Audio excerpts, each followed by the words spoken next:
Are you ever talking to prospects and they just don't really get what you do? You know that you've got the solution for them, but they just can't fit it to their problem.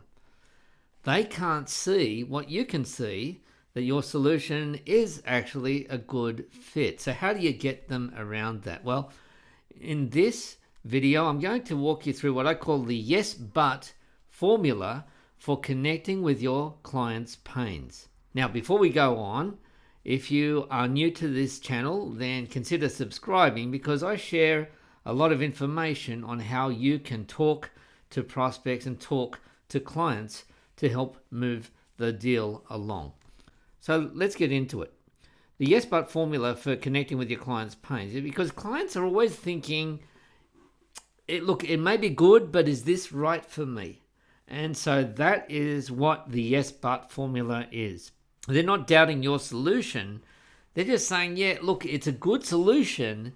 I just don't know if it's right for us, whether we need it right now. To get to that point where they are feeling, wow, this person really understands me, I'm going to walk you through just the first part of a very traditional copywriting formula, which is pain, dream, solution, or pain, dream, fix. And the idea is that if you can describe your client's pain as well as they can, well, they're going to assume that you've got the solution. That's why we jump into the symptoms first. We get to the symptoms before the solutions. So this is the first step, is for you to describe their symptoms, just like a doctor would. Are you feeling this? Is your jaw feeling a little bit tight? What about up here? What about when you eat? And so you're starting to describe the symptoms, and they may recognize that they've got these symptoms, but they may not have connected them all. And that's where you come in, and you can say, I understand. I understand exactly those symptoms, and I understand what's causing them. The other thing is that they sometimes will have a result, but it's not quite the success that they wanted. Even though they thought, wow, if I can only get, for example, on the top page of Google, if I can get onto page 1 of Google, then my business will be fine. But then they get onto the top page of Google, but they still don't get calls, or they don't get calls from the right kind of clients. And so they're paying to get onto the top page of Google, and then that's it. So this is this frustration, and that's what this yes but formula is all about, is that you find out what the result is, and then what was it about it that they didn't like, that didn't go well, okay? And so they're going to say, look, we're getting results, but, okay? We're getting results, but. So those results aren't bringing them the success that they were hoping for. So this is what I call the yes but syndrome, okay? Here, let's run through some examples, and then I'll show you a formula so you can do this for your own clients, or for that matter, you can do it for yourself and in your own business. And you can say, yeah, that's true. I'm getting this success. However, I'm getting this result. However, it's not what I needed. So this one here, I'm getting people booking calls with me. That's the yes. But they often don't show up. They don't show up for the calls. Or, I'm getting good traffic to my website, but nobody ever calls, or nobody ever signs up to my email list. So do you see how this formula works? Very simple. Yes, here's something good, but. Or how about this one? Prospects seem to be enthusiastic on our first call. Oh, wow, this sounds like just like what we need. But then they don't respond to other calls. They go quiet. They ghost you.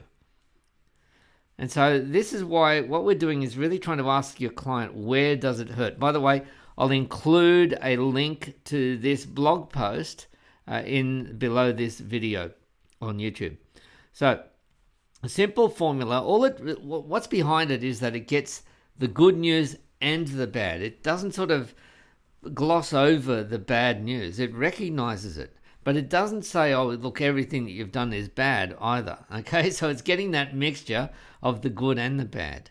And that's much more appealing to a client if they're feeling disappointed, if they have made an attempt at something and then it hasn't worked.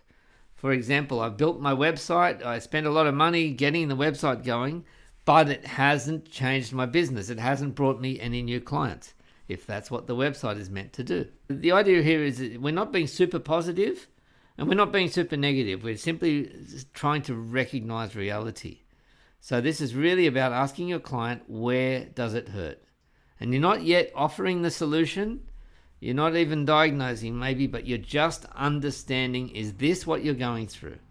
So how do you do it? Well, let's use the formula here. And I've got a little spreadsheet. So I'll show you here how we do it here in this spreadsheet. But you can make 2 columns, yes and but. Very simple, right? So what results have your clients got? That's the yes.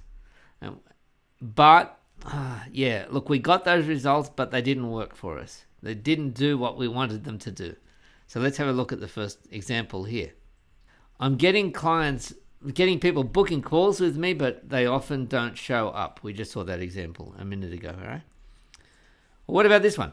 We've got a strong and loyal customer base, but strangers don't seem to hear about us. So those who know us, love us, they keep coming back to us.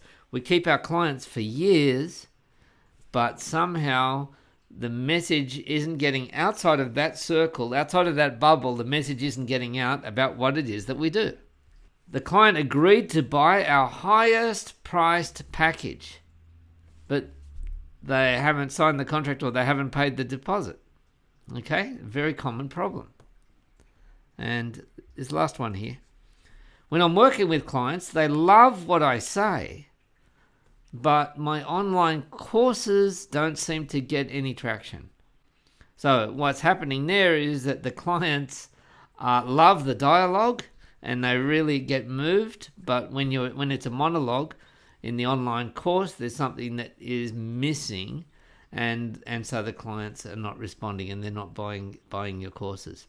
So try this exercise yourself. Yes, but very simple. And so what results have your clients got?